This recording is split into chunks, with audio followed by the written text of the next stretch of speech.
out. Everybody. What's up, everybody? Welcome back to another episode of Lights Out. I'm your host, Josh. And I'm your host, Austin. And I'm the producer, Daniel. And we're back with another one today. We're going to be diving into the story of Ricky Kasso, also known as the Acid King. And to cover his story, we got to go back to the 1980s, which was prime time for the Satanic Panic. Absolutely, yeah. The height. It was the height of it, yeah. And this time period in history is just, I don't know, it's pretty fascinating to me because, I think to some extent there's still, the Satanic Panic still exists. Yeah. But not in the way that it did. Yeah, like 80s, 90s, I think was the... It was wild. Yeah. Because it was all over the mainstream news. And Ricky ends up committing one of the most publicized Satanic Panic crimes in history up in Northport, New York. And just his whole story is absolutely insane. There's lots of acid, if you can probably guess by the name there, the Acid King.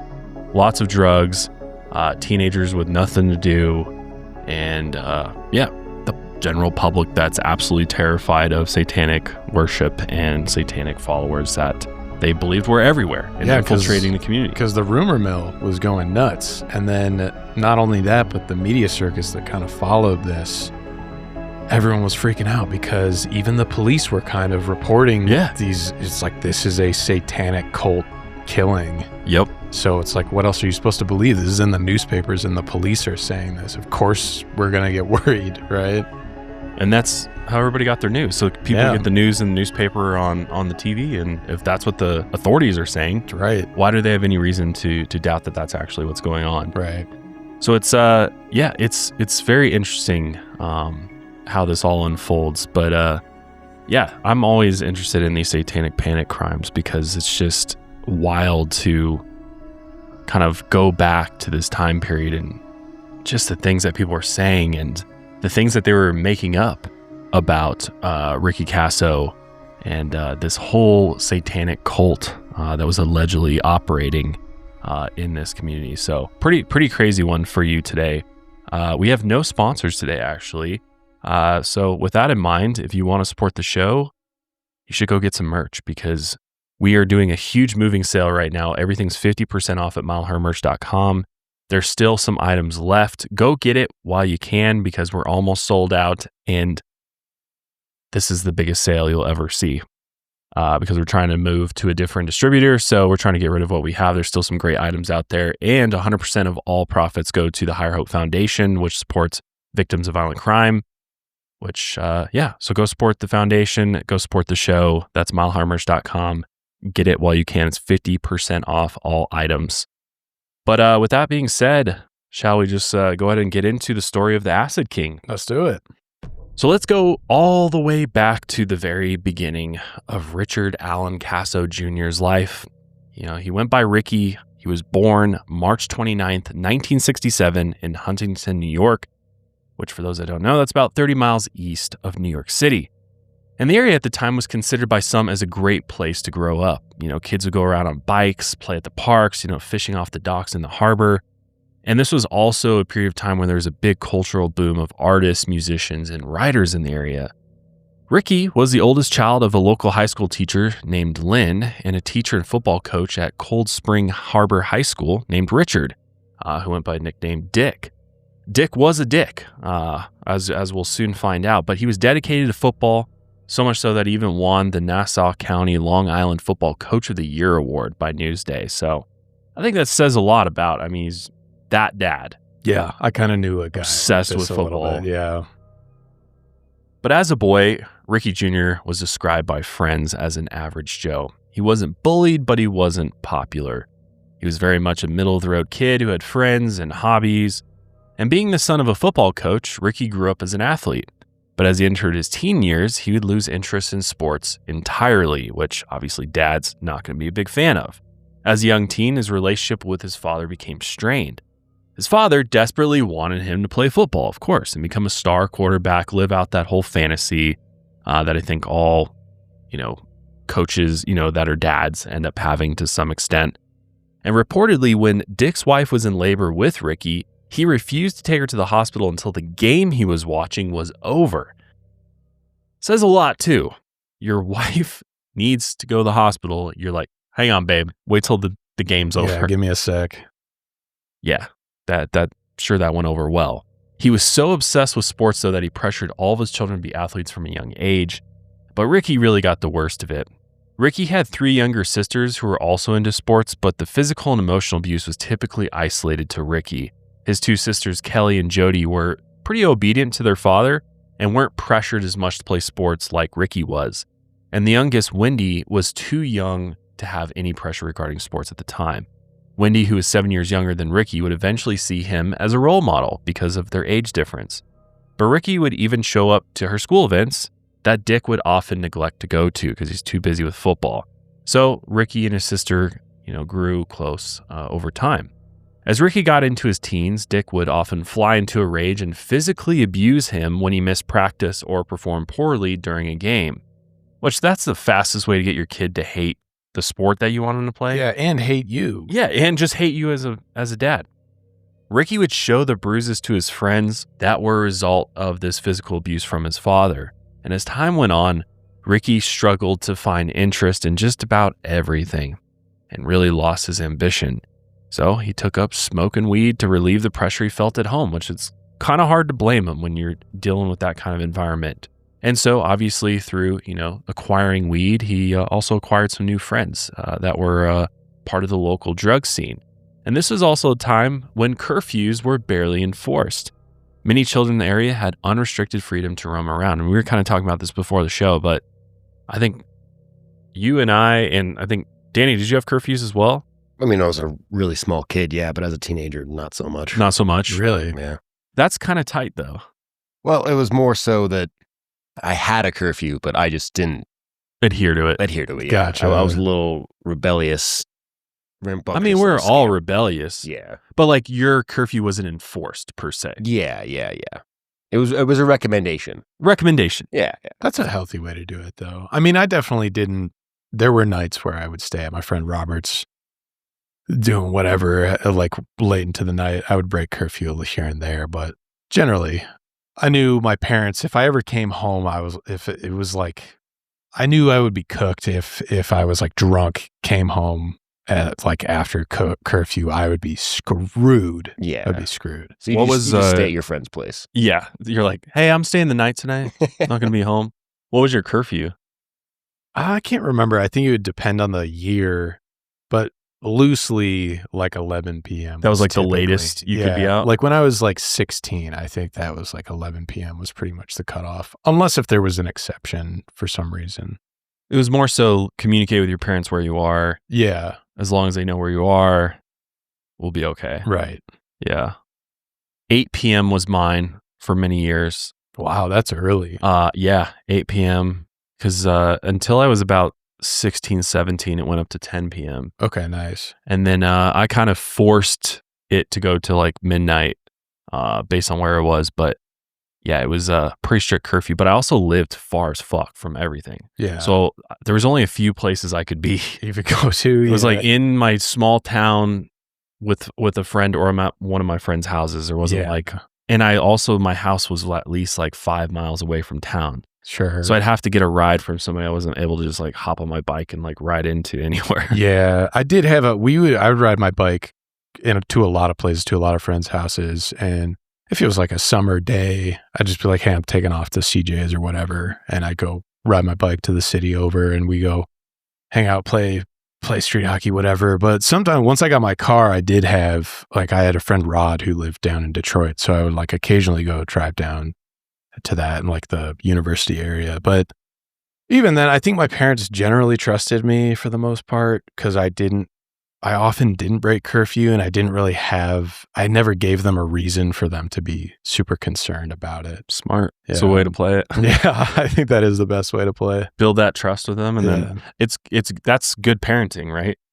You build that trust with your kid and then you can continue giving them more and more freedom because you have that trust there. Yeah. But if you don't have that trust, where I would end up in my later years and teenage years, I just straight up lie to my parents I'd be like, I'm at 24 Hour Fitness playing basketball at like 2 a.m. though. Yeah. That was my excuse. But I was actually staying over at a friend's house or staying at a girlfriend's house or something like that. And my mom actually believed it for a long time. I'm like, yeah, I'm just going to stay over at Johnny's house after we get done playing basketball. I was at a girl's house. Gotcha. So I admit, I lied to my parents a lot, but they were also kind of insane about a lot of things. I do think the more restrictive you are, the more your child will want to rebel. Resist. Yeah. 1,000%. Yeah. You put restrictions on your kids, they're going to fucking rebel. Yeah. And then, I mean, in Ricky's situation, he's also getting physically abused at home. So he's going to be like, fuck you. I'm not coming home at all. Like, why would I want to be home at all? And so, he's out there running around with all the other kids. And again, if you ever hear your parents talk about them growing up, like in the 80s and stuff, they're like, yeah, it was just a different time. Like nobody really kept tabs on their kids. Kids were running around, going whatever establishment they wanted to. They're like, my dad would always be like, oh yeah, I just ride my bike here, there, the other, and he'd be all over the place. Right. It's like E.T., Stranger Things. You just get on your bike exactly. and go, Totally. Yeah. Which, I was like, oh, Dad, that's also the time that serial killers were. It was a golden age of serial killers was the 80s and 90s because everybody's just roaming around, and people weren't, and cell phones, right? Like that was a huge thing that really changed. We weren't really tethered down. I guess I did by the time I was a teenager, I did have a cell phone by then. Yeah, you just like old flip phone. Call your parents could call you, and check in with you. Versus like in the 80s, nothing. You got to ride your ass all the way home, or go use a payphone. Yeah, find some quarters and make a call. Yeah, but anyways, there was tons of fights that were happening between teen boys that wouldn't be broken up either, even by the teachers at school. It's just like, let the boys just fight it out. According to Ricky, they would watch the fights, even place bets on who would win. In 7th grade, Ricky once broke into a church and stole money from the collection bin. And this actually might have been Ricky's first crime. He also stole several communion wafers because he's like, I'm hungry too, might as well grab a snack. Which those things are not tasty. Which you've ever had a communion wafer before. Yeah, no salt. There's no salt unleavened. On those things. It's like a saltless cracker, basically.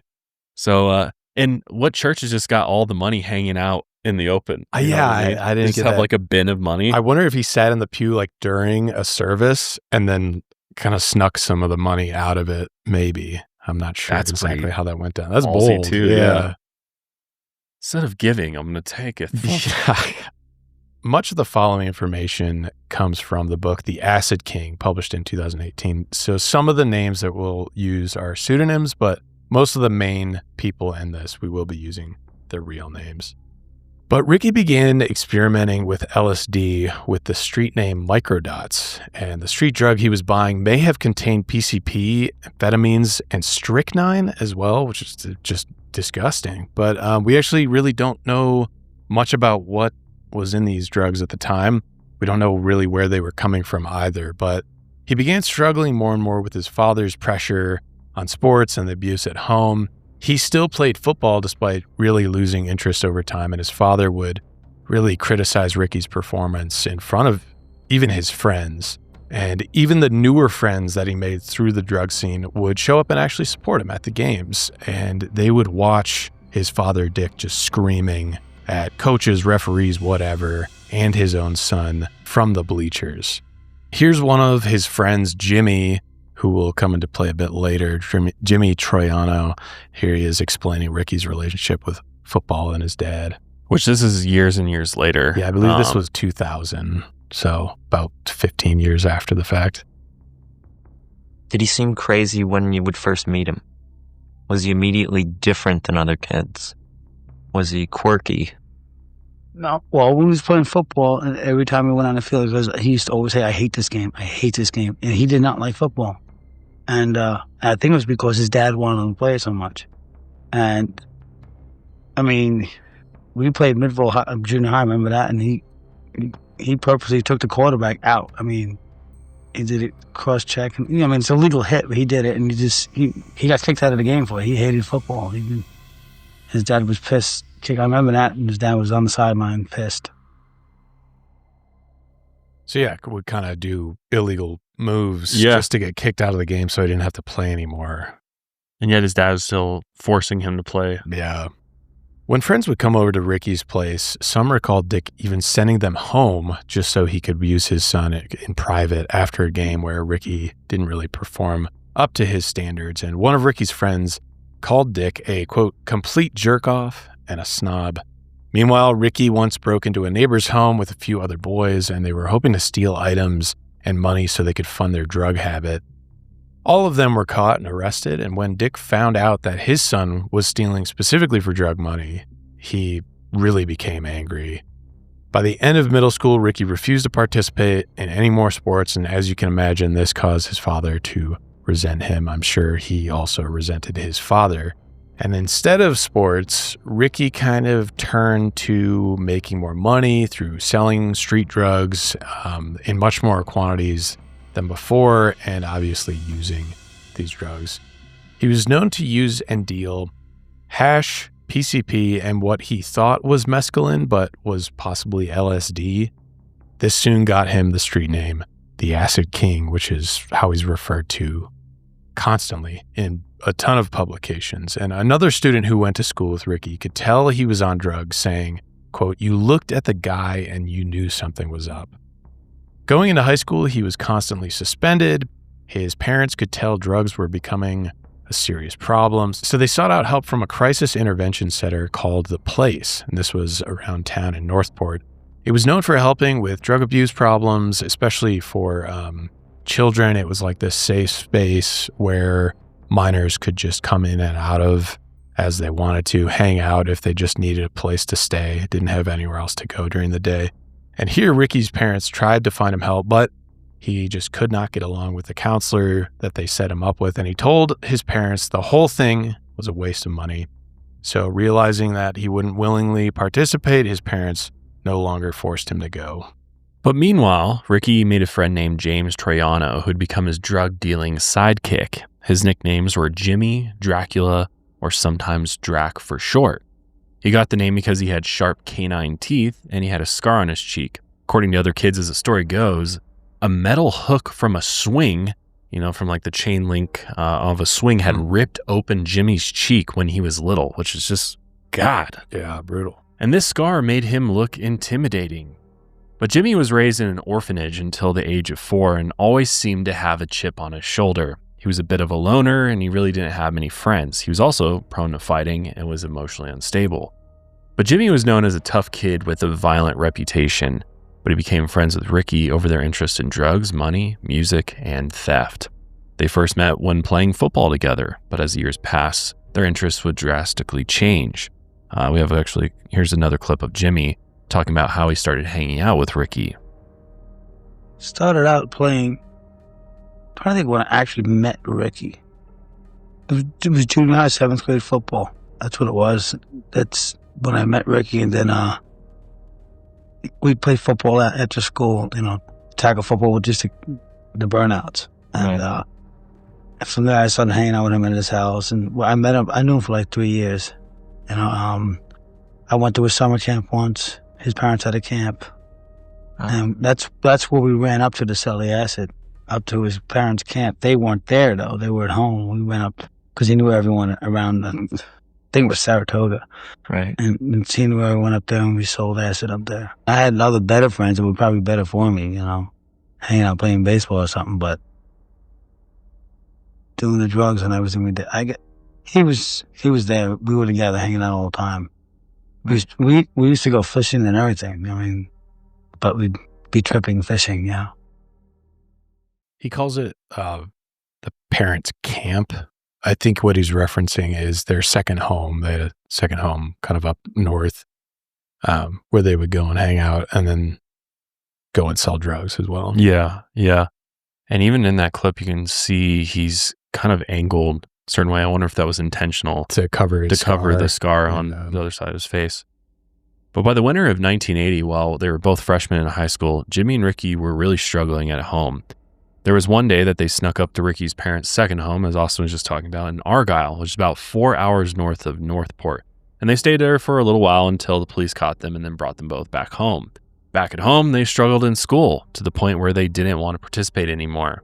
Jimmy dropped out during sophomore year, and Ricky was later expelled and never went back. Reportedly, Dick kicked Ricky out of the home for the first time when he was 13 years old, which was just evil. Yeah. And he found himself on the streets. Unfortunately, this wasn't entirely rare in that area at the time. Surprisingly, there was a lot of other kids who were also on the streets off and on over the years, which is like, what the hell? What kind of parenting is that? Yeah, what's going on? Yeah, man? just throw them out of the house. Yeah, I could never Let them be imagine, homeless for a while. I could never imagine my parents kicking me out of the house like that, especially 13, man. Yeah, I still 13. felt like a little kid at 13. You are a little kid. You are, As a yeah. 13-year-old. God. Over the next few years, Ricky slept in nearby parks, garages, and makeshift lean-tos on the floor of the public beach bathrooms. How grimy. Even behind the local Midway gas station and head shop. Or he just couch surfed at different friends' houses. And to make money, he sold pot and LSD near the local loading docks in order to afford food. And it was around this time that friends noticed Ricky was really starting to change. He became less sensitive to people around him, and just overall his demeanor shifted. And in his teens, he also became obsessed with Anton LaVey, Satanism, and of course, the devil. Which, oh no. He read books on Satanism and the occult at the public library, according to Dick Kasso. Yeah. The damn public library. Pure evil. I bet Dick never stepped foot into a public library. Probably his not. Entire life. But there were others that thought he just liked building up his image by carrying the Satanic Bible around. And we'll talk more about Ricky's interest in Satanism a bit later. And just Satanism in general is misrepresented more often than not, especially if you know anything about LaVeyan Satanism. It's not what the majority of people think it is. No, yeah. We will touch on it later, but it's more just like individualistic. It's a rejection. It's atheistic. Yeah. They don't even believe Satan is an actual being. Right, because it's more of a rejection of mainstream religion, right, faith and Christianity. Right. So we will touch on this later, but yeah, I do find it funny that Dick Kasso is like, he's picking up those damn occult books from the public library. Damn library. God. So reportedly, his parents did enroll him in another school after he was expelled from the other school, but Ricky was long gone by the time that school started up again. He was drifting around town. Many of Ricky's newer friends were members of a loosely organized group who sold street drugs, and they referred to themselves as the Knights of the Black Circle. The founding members of the Knights of the Black Circle named their group after the round table that they often met at, which reminded them of tales of King Arthur. But really, I mean, in the aftermath of this case, the media tried to label this group demonize as like, it. Yeah, this is like a satanic cult where they're murdering people. They're doing blood rituals. Yeah, they're torturing animals. Like they're doing all these things. It could just be a LARPing group. Honestly, you know what it reminds me of a little bit? Obviously, some of them were selling drugs. To what extent, we don't really know. But it reminds me of, did you ever watch Stranger Things? Yeah. Where it's the Hellfire Club. Yep. It's just a bunch of D&D nerds. Like, yeah. they're not, but it's like it's Hellfire. like a guild name. Yeah, right. It's like, God. But it's like Hellfire Club. Oh, no, you know. And so it was a little bit similar here. They're naming it after, Knights of the Round Table, like a King Arthur tale.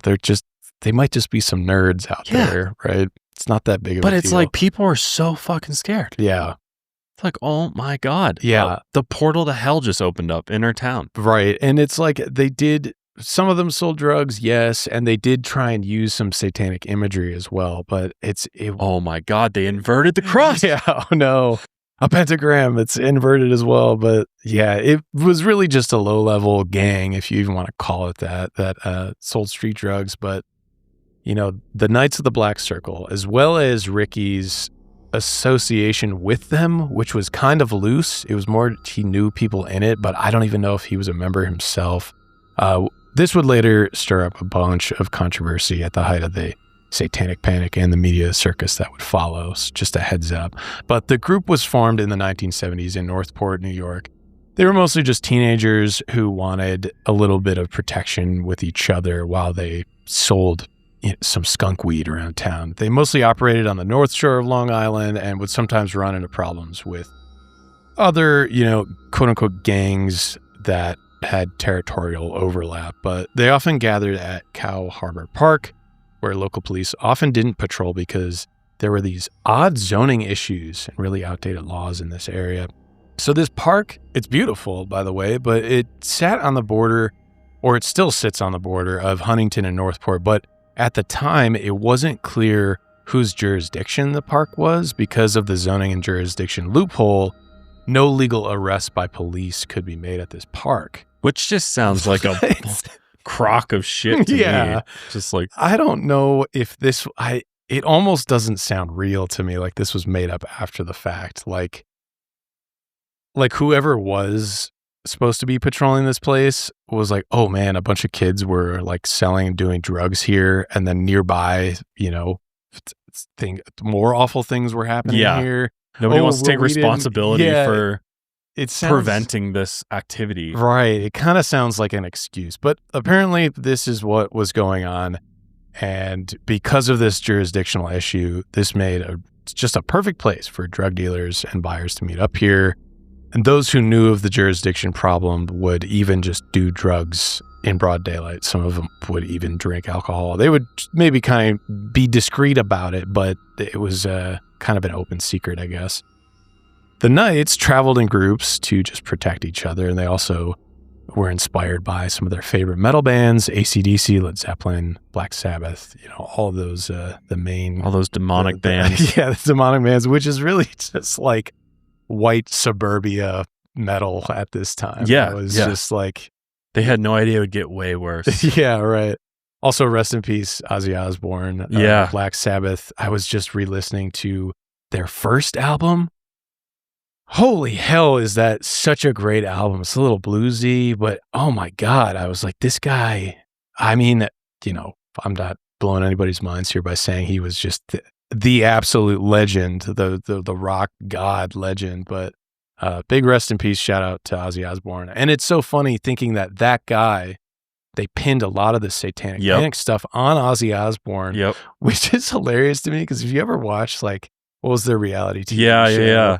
He's just a big goofball. Like, he's so funny. He seems like just... The Osbournes. The Osbournes. He's so funny and goofy and just seems like a really earnest guy. And also just a great musician. But yeah, shout out to Ozzy Osbourne. Rest in peace.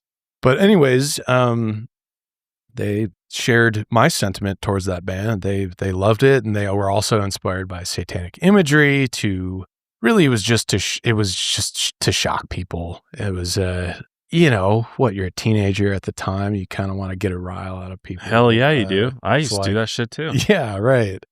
And they also use it kind of as a facade for like protection from other people. The kind of the scarier you look, right? You'll repel the people you don't want around or messing with you, or bullies and things like that. Yeah. Exactly. So they did begin wearing these jean jackets. Some of them were just jean vests. They would put, you can actually see the picture here, they would put like inverted pentagrams with some demonic imagery. I'm not even really sure what that lettering says. I think it just says Knights of the Black Circle on the top.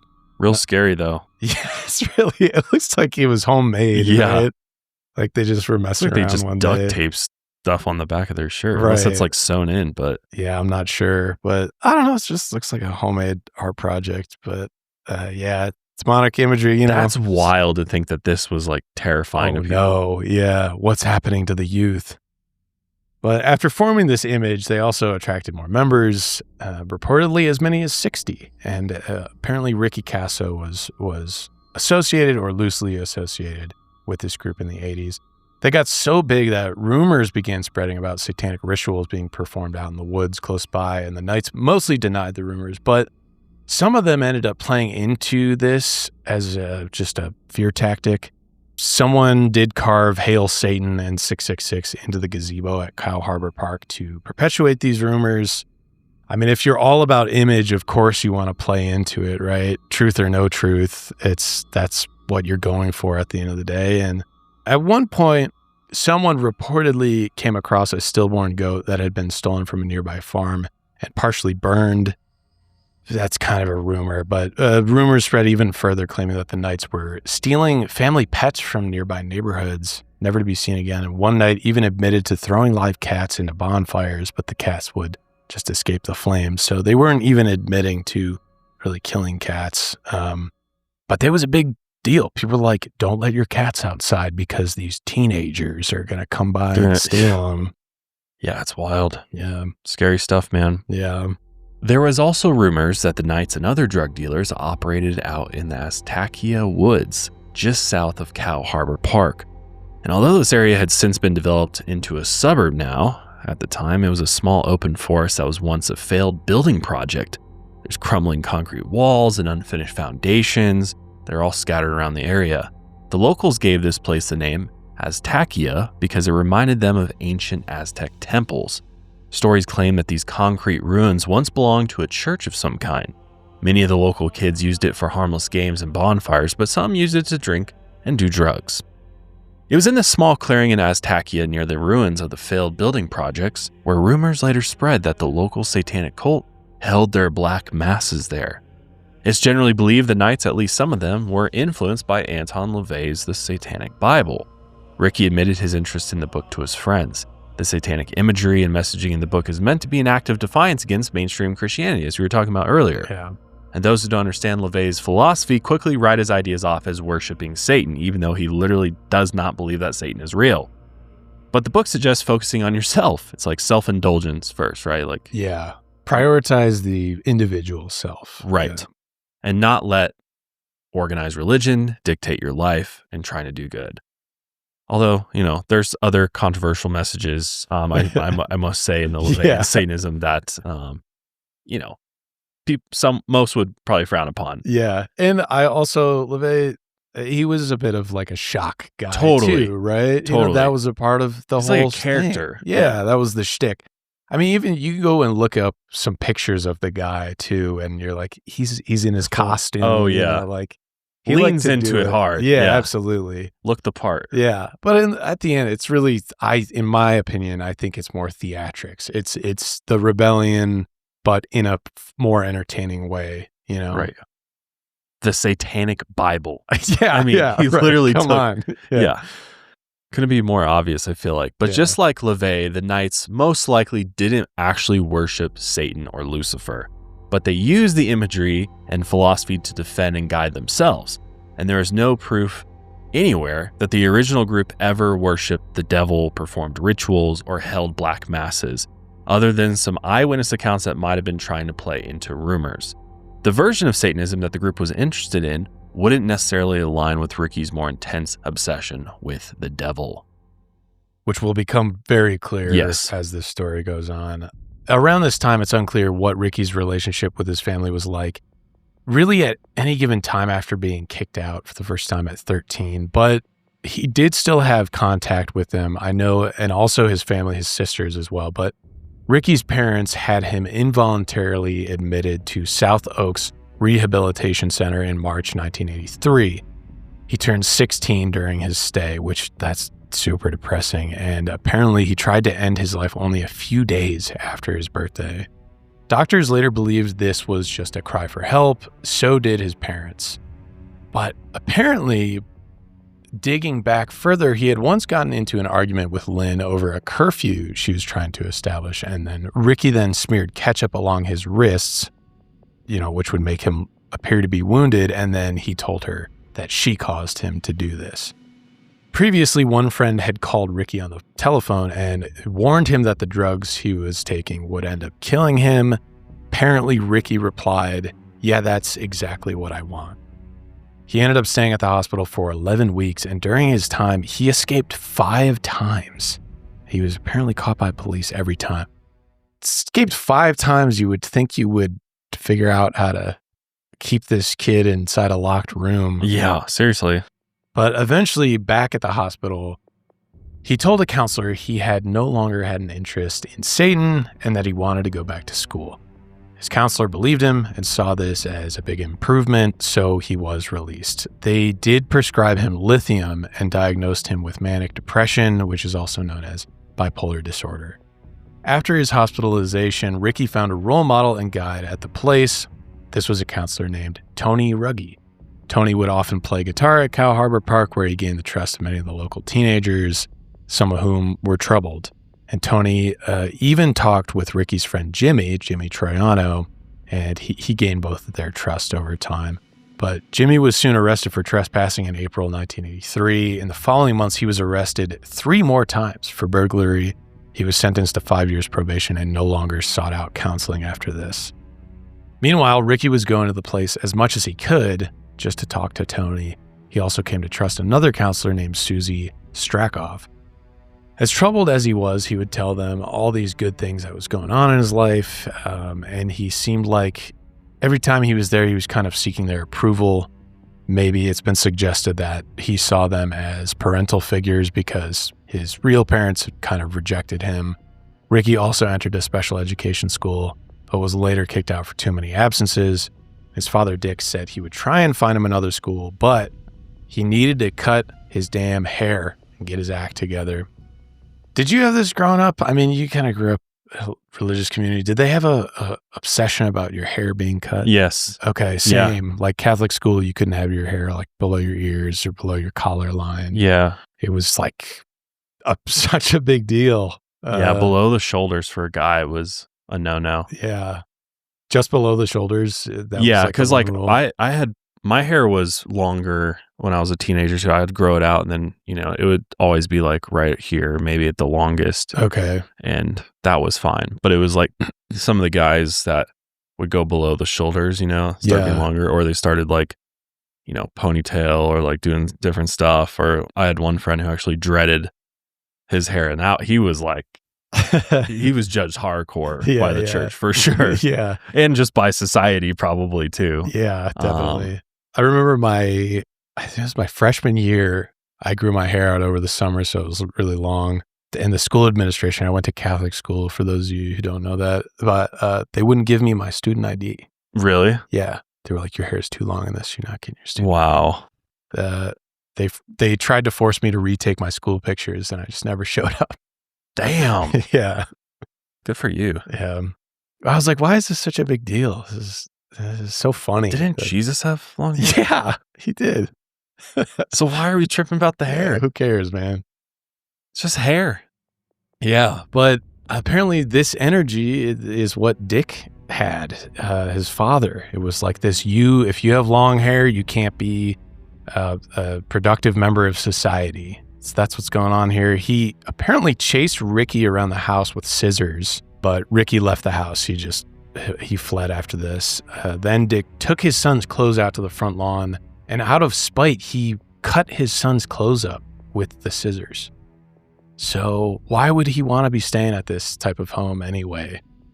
So to avoid this environment, Ricky got an apartment with his friend Jimmy, who was just recently out of jail, and Ricky was 16 at the time. Jimmy was 17. Not long after, Jimmy was arrested again for violating his parole. He spent another year in jail. As for Ricky, without any more access to the apartment, he ended up back on the streets. A man named Harry Schock was Ricky's Little League coach when he was a child.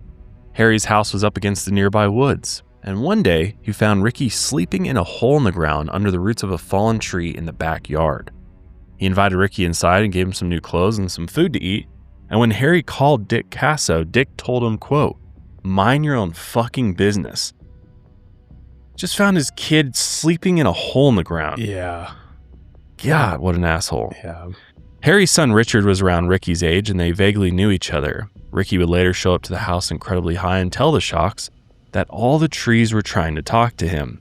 On nights when Ricky would stay in their home, Harry, the father, would stay up late to make sure Ricky didn't do anything erratic. Yeah. Which kind of hard not to blame him, right? After about a week of staying with the family, Ricky took off. Occasionally, he would go back to sleep in the hole in their backyard. One time, his father tracked him down there and physically assaulted him. Another teenage boy who was homeless at the time was named Gary Lowers, who was Ricky's friend and former classmate. They often crossed paths while out on the streets, and they bonded over their interest in psychedelics. Where is CPS during this? Yeah. How come nobody's calling cops on the dad? Yeah, right? The hell? But Gary, he was known as a decent kid, but he struggled with drug use. Friends also described him as sad and lost. Like Ricky, he'd also been raised in a strict home, but not as abusive as Ricky's. Much of what we know about Gary's childhood comes from his best friend, Johnny Hayward. And in their teen years, Gary and Johnny would sneak into dock boats and drink liquor in secret. Occasionally, they'd steal car stereos for drug money. And when school let out in the summer of 1983, Gary's criminal activity escalated. Meanwhile, Ricky spent the summer detoxing on a family trip upstate, and Gary spent his summer getting into trouble. One day, he held down his friend Mike and burned him about a dozen times with a smoking bowl. He would heat it up with a lighter and then press it onto his skin. He then stole Mike's BB gun and terrorized the other kids around Cow Harbor Park, threatening them with this BB gun. Gary was later arrested and given 6 years probation for threatening children, impersonating a police officer, and assaulting his friend Mike. Gary sometimes carried around a tape recorder and later recorded himself and his friends tripping in the woods. At one point he said, "I dedicate this tape to the man who invented acid and mescaline. I took 5 hits once, man. I fucking flipped out. Thanks a lot, man, wherever you are. Fuck the world." All right. Paints a picture for you. Yeah. Later that summer, Ricky returned from his trip. He immediately began doing and selling drugs. By that winter, he was out on the streets again. And for a short while, he lived out in the Aztakea woods, sleeping in a lean-to or on a couch he had moved out there. When he got sick, he returned to Harry Schock's house, where Harry brought him inside. He called Dick Kasso again, telling him he needed to take better care of his son. And after a screaming match, Dick hung up. Ricky then headed to the place to talk to his counselor, Tony. Tony gave him some advice, and Ricky expressed some interest in going back to school, getting a job, and finding a girlfriend. So Tony spoke with the Kasso family, and they agreed to let Ricky back into their home, but only under the conditions that he would cut his hair and go back to school. So that's what he did. He attended a school for the troubled teens, but he got suspended for leaving early one day. When he got home, he got into a fight with his father, Dick, and then left home again. He stopped going to school entirely at this point, and once again, Ricky was out living on the streets. It was around this time that he came across an older Vietnam veteran and drifter named Pat Toussaint, who struggled with PTSD and drug abuse. And much like Ricky, they were both obsessed with Satanism and the occult. And he had the nicknames Pagan Pat and Father Time. That's what they called him around Cow Harbor Park. And he was often seen hanging around there, and he would trade prescription pills for drugs and alcohol. Ricky befriended him, and they would read satanic Bible passages together. They were so passionate about their love of Satanism and their hatred for the mainstream church that one day they waited for a local church to let out of its congregation after Mass, and Ricky and Pat then began screaming about Satan to the people as they left, just harassing random churchgoers. Ricky also began telling his friends that he was sacrificing animals to the devil. The only proof of this came from an eyewitness account from a friend named Lori Walsh, who she'll come into play a bit later as well. But according to her, Ricky would occasionally throw cats out into the harbor and watch them thrash around before they would swim back to shore. So not sacrificing animals, just terrorizing them and torturing them. Once when he was high, he ran around town screaming, "I am Satan." Sometimes he would go around town chanting Latin phrases as well. Another day, he sat at the gazebo of Cow Harbor Park, and this has since become pretty infamous. He carved the word Satan, S-A-T-I-N, into one of the pillars. He genuinely misspelled the word Satan. So Damn. Was he just like crazy high? Was he maybe a bit illiterate? Because I don't He didn't know. really go to school much. it seems Yeah. like. One day, Pat, Ricky, Gary, and a few other boys decided to rob a grave and steal a skull. The plan was to take the skull to the infamous Amityville Horror House, which you guys are probably very familiar with if you're listening to this show. Then they would read incantations out on the lawn and invoke Satan. They also wanted to, more importantly, to copy a rival named Randy who had successfully robbed a grave back in October. And he came to school, he showed off the skull in the hand, saying he wanted to sell it for $500. It's unclear what he did with the bones, but some say he left the bones around someone's mailbox as a prank. Great prank. As for Ricky's plan, it was really not all that well thought out. In early spring, Gary, Ricky, and a few friends went to a cemetery, began digging up an old grave. Others who were in the cemetery reported them to the police, and Ricky was arrested soon after. When they booked him, police noticed he had a pentagram necklace, a list of the hierarchy of demons in hell, which he called dignitaries in hell, and a list of Latin names for the devil. He even had a picture of Satan in his wallet. So quite bizarre, but also adding to the Satanist element of this case. Which for the police, they're like, we got a Satanist. Right, yeah. He's a practicing devil worshiper. Yeah. Which, I mean, You can't really blame him. Yeah. This is pretty bad evidence, you know? I mean, I don't think anyone truly understands Ricky's relationship with Satanism. Yeah. So who's to say? But obviously this doesn't look good. It does kind of look like a troubled teen who's obsessed, to say the least. Yeah. And well, Satan. when police officers later interviewed Ricky, they said it seemed like he was trying to shock and impress them.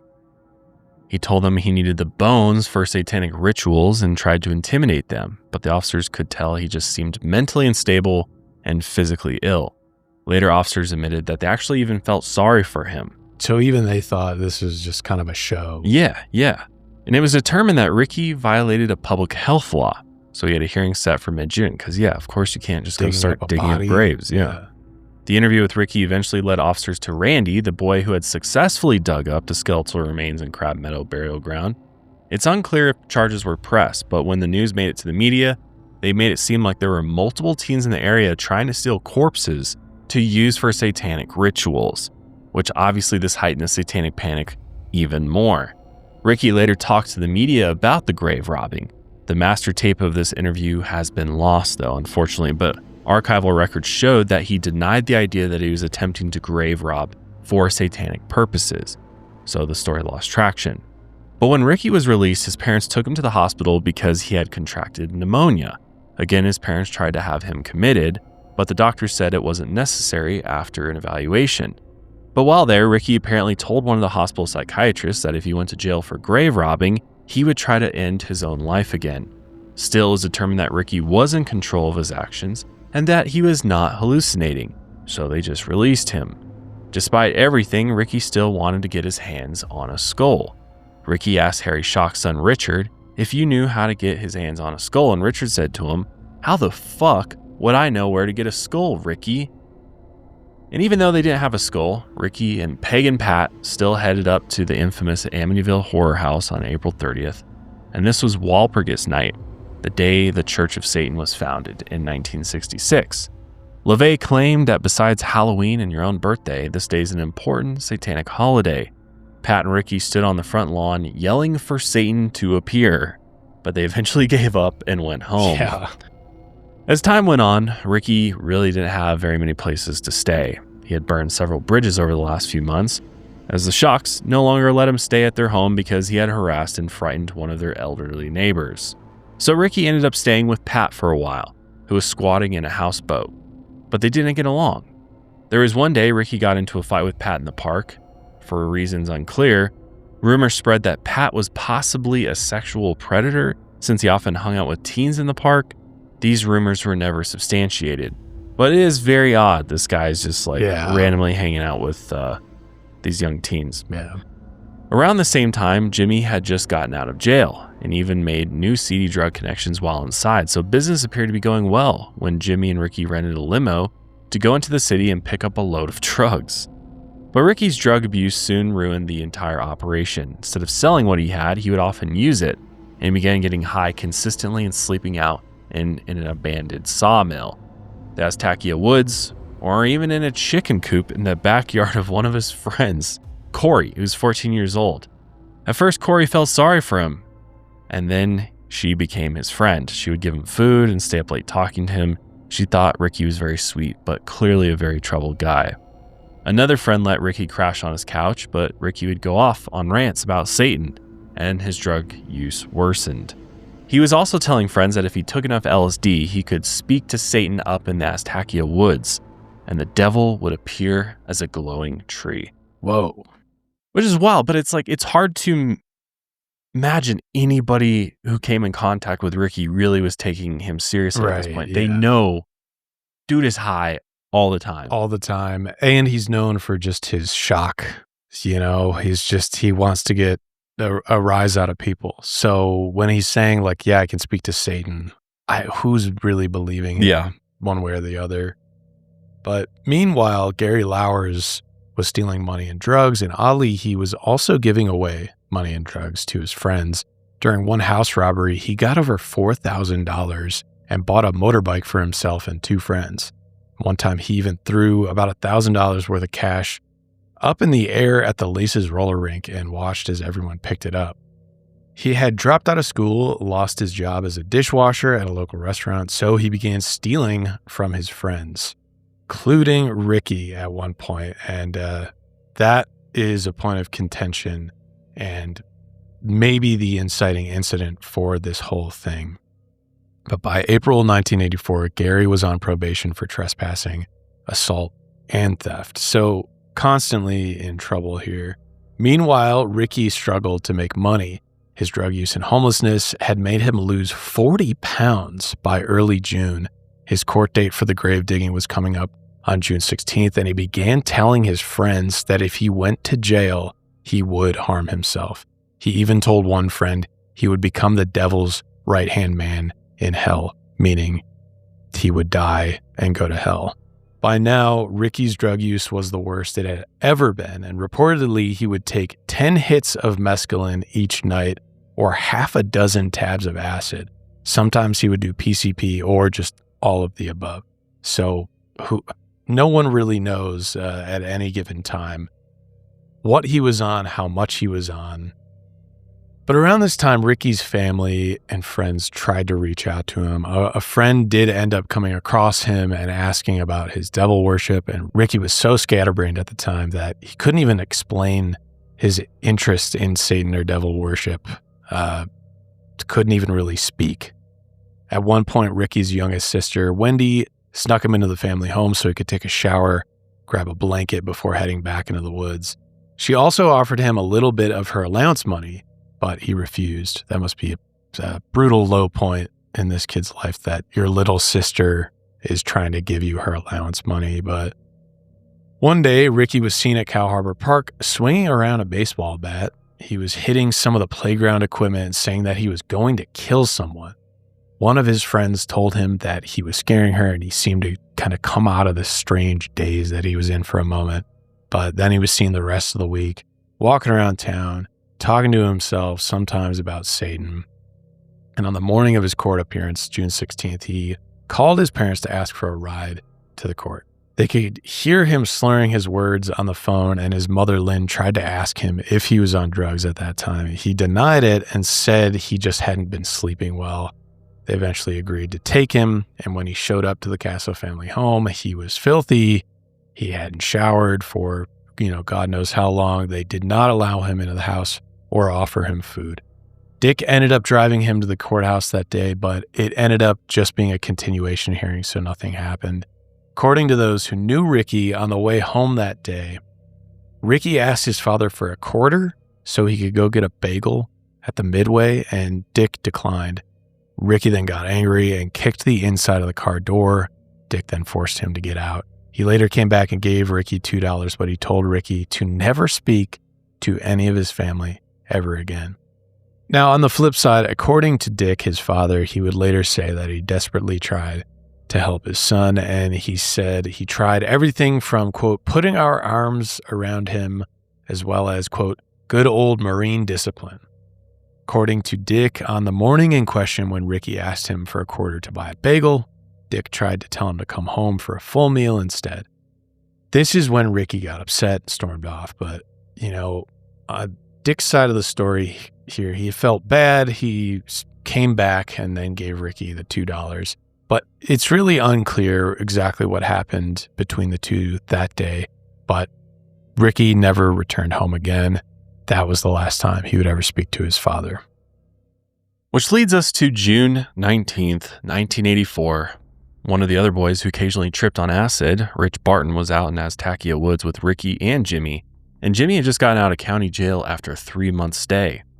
They killed time out in the woods by listening to Black Sabbath and Ozzy Osbourne. Later, they wandered back to Cow Harbor Park, and this is where 17-year-old Gary Lowers found Ricky. Gary had offered him $20 he owed him, but Ricky declined and said they were even. Apparently, Gary had stolen some angel dust from Ricky at one point and was trying to pay him back for it, but Ricky declined. He even gave Gary 3 microdots to make it seem like everything was okay, at least to Gary.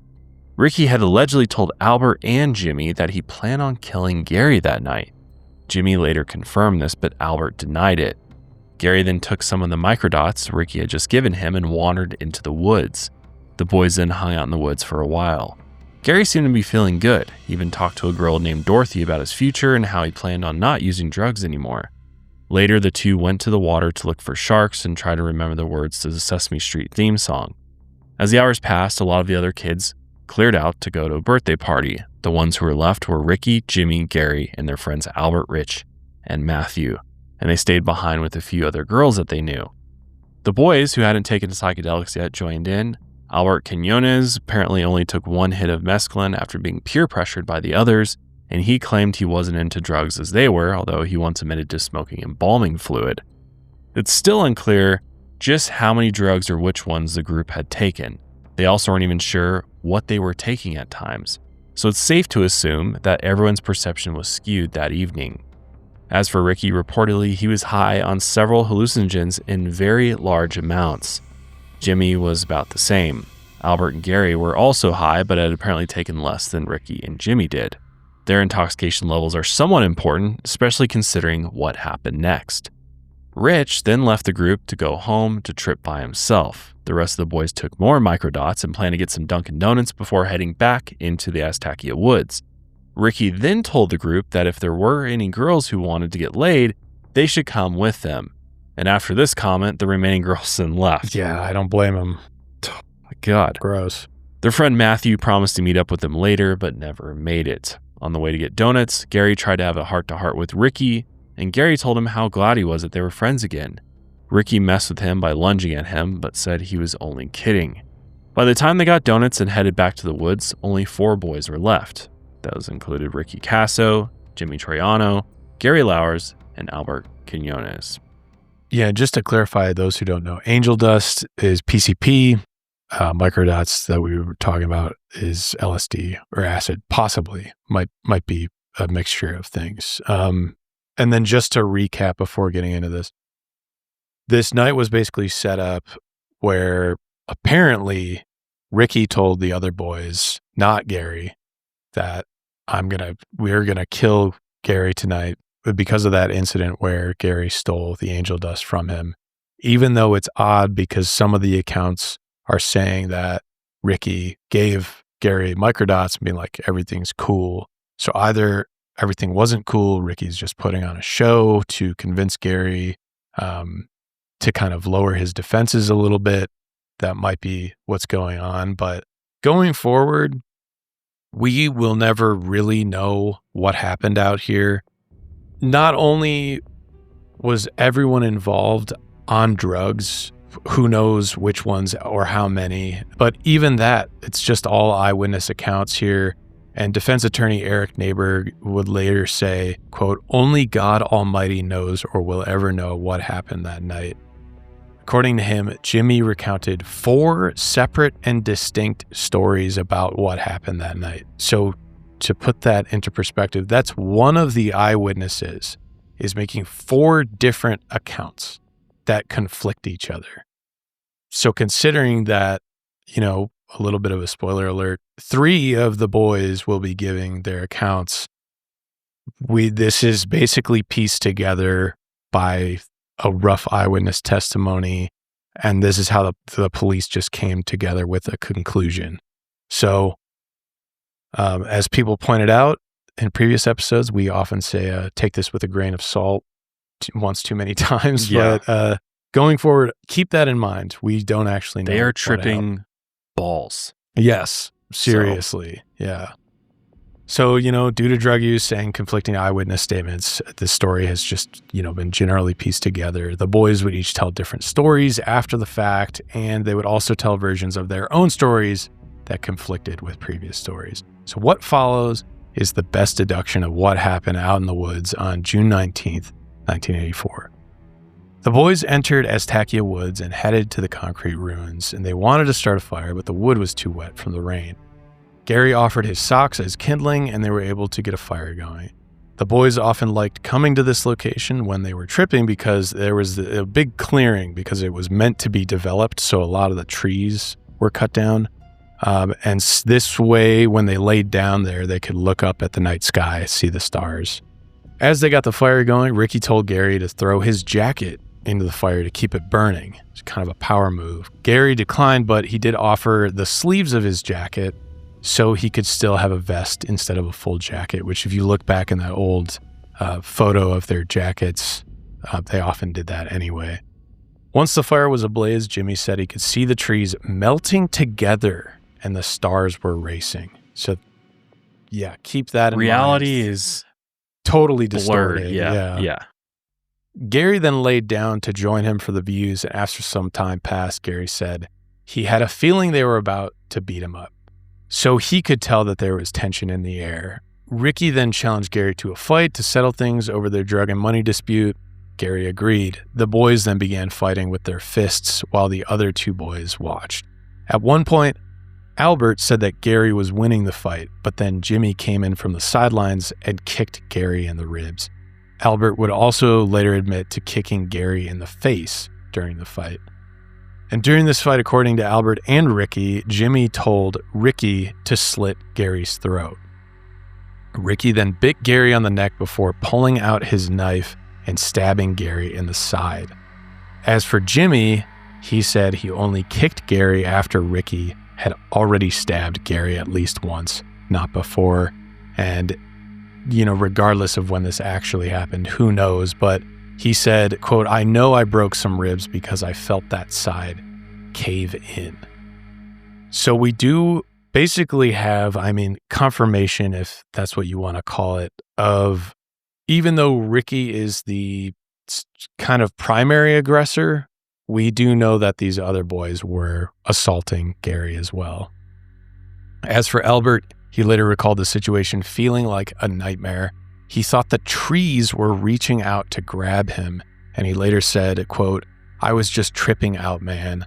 I was peeking."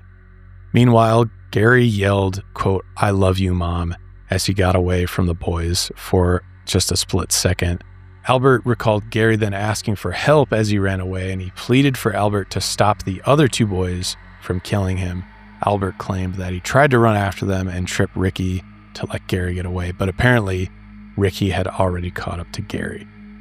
Jimmy admitted to catching Gary or just pinning him down on the ground. This is a bit of an important fact here as the later trials will go on, because if Jimmy is catching Gary in this moment and pinning him down, he would be very complicit into what's going on. But according to Albert, only Ricky caught Gary. But all of them did end up agreeing that when Ricky dropped the knife at one point, Jimmy picked it up and handed it back to Ricky. So just more complicit behavior here. They got Gary back toward the fire, where Jimmy and Ricky took turns cutting off pieces of Gary's hair and throwing it into the fire.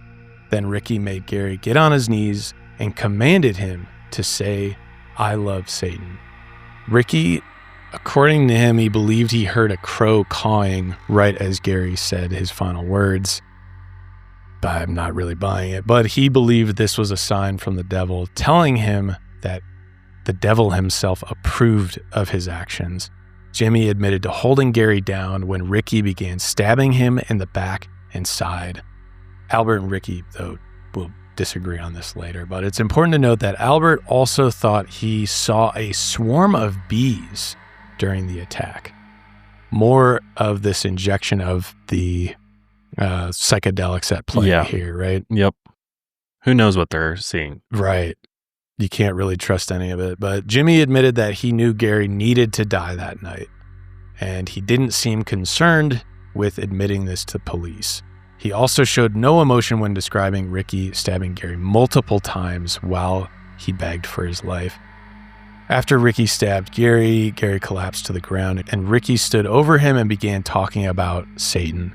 Later, Jimmy and Ricky dragged Gary deeper into the woods, and surprisingly, after being stabbed multiple times, Gary sat upright because he was still alive, although he was bleeding out. Ricky freaked out, thinking he had died and come back or something, and then he proceeded to stab Gary in the face multiple times. Allegedly, he intentionally gouged his eyes out, although this was later disputed. Ricky and Jimmy then stood over his body and said they could see smoke coming out of his back. More indication that they don't know. Probably just blood, right? That they were distorting. Right. By the end, Gary was fatally stabbed 36 times. The boys then dragged Gary's body into the woods and covered him with leaves before leaving him there. After the murder, Albert thought that Jimmy and Ricky planned to kill him as well, but they needed to use his house to clean up, so he thought maybe that's why he was spared. Since he was the only one living at home, though, they walked 3 blocks to Albert's place to wash the blood off themselves while Albert's mother and sister were still asleep. The boys then all kind of made a pact to just keep quiet about the whole thing, but this promise would soon be broken. Quite a confusing series of events. Yeah. The gist of it, you have to understand, I think, if we want to summarize what all that was, is that all the accounts are skewed. Obviously, it's very hard. Not only is eyewitness testimony very hard to get through, but with everyone also on drugs, who's to say what really happens out there? But it is agreed that Ricky Kasso was the primary aggressor here that did all of the stabbings. So that was clear. Now, depending on if Jimmy did hold Gary down, that's kind of disputed. But there were admissions of both the other boys like kicking Gary while that fight was going on. So assisting in the physical assault. And then at the end, Gary, the fatal wounds were the stab wounds. Yeah.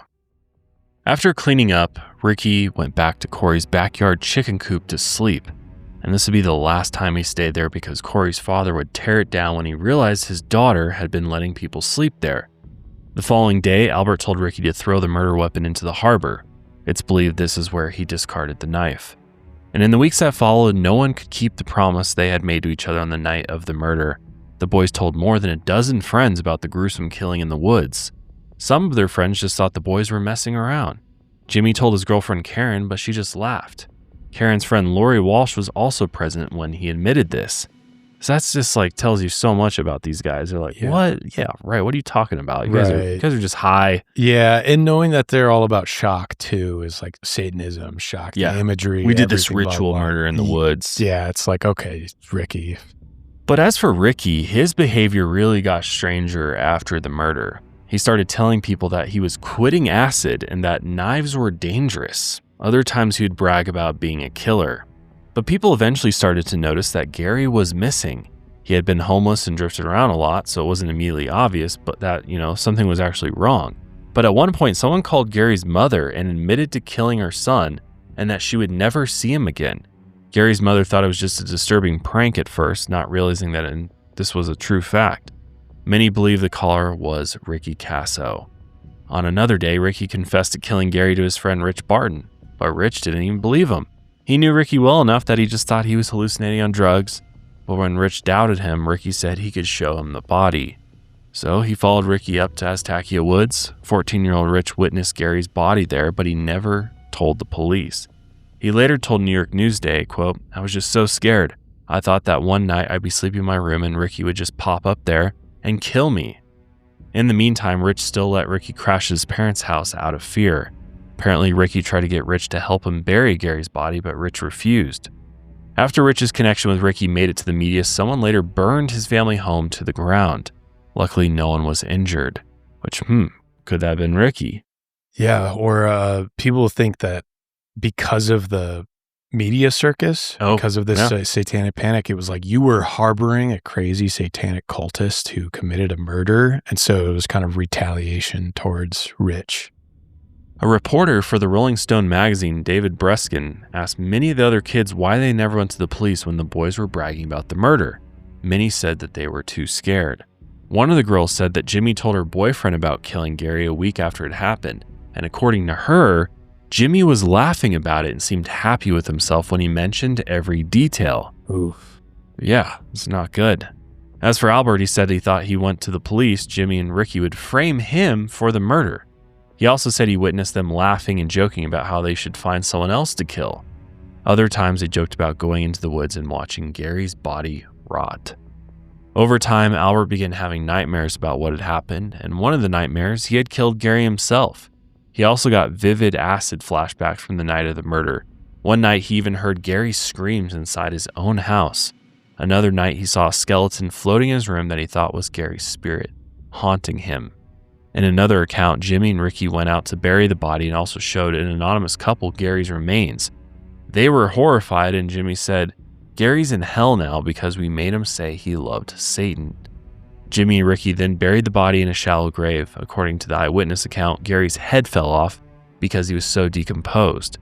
Ricky then kicked the head into the grave with the rest of the remains, and this would later cause speculation that Gary had been decapitated, although this was later debunked.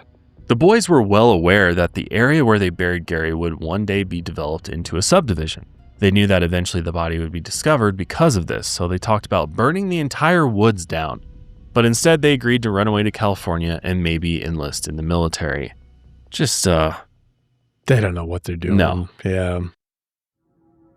Before the boys could flee, Lori Walsh came forward to police. Finally, someone did. She noticed that no one had seen Gary for quite a while.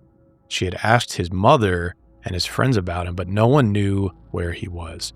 Anonymously, she called police and reported the situation. After a few days, due to low resources and some storm delays, it took a while for police and cadaver dogs to discover Gary's body. And during the search, Ricky and Jimmy headed upstate. They were looking to get a cheap car with no connection to them or their families or, car registration and whatnot to make the trip out to California. They went up to the Kasso family summer home and came across a neighbor named Tony Mallory. And while talking to him, Jimmy and Ricky ended up confessing to the murder in pretty graphic detail. And oddly, Tony didn't even seem to care about it. And he still helped the boys to find a car for $50. And maybe this was a case of Tony not really believing them like a lot of the other people they told.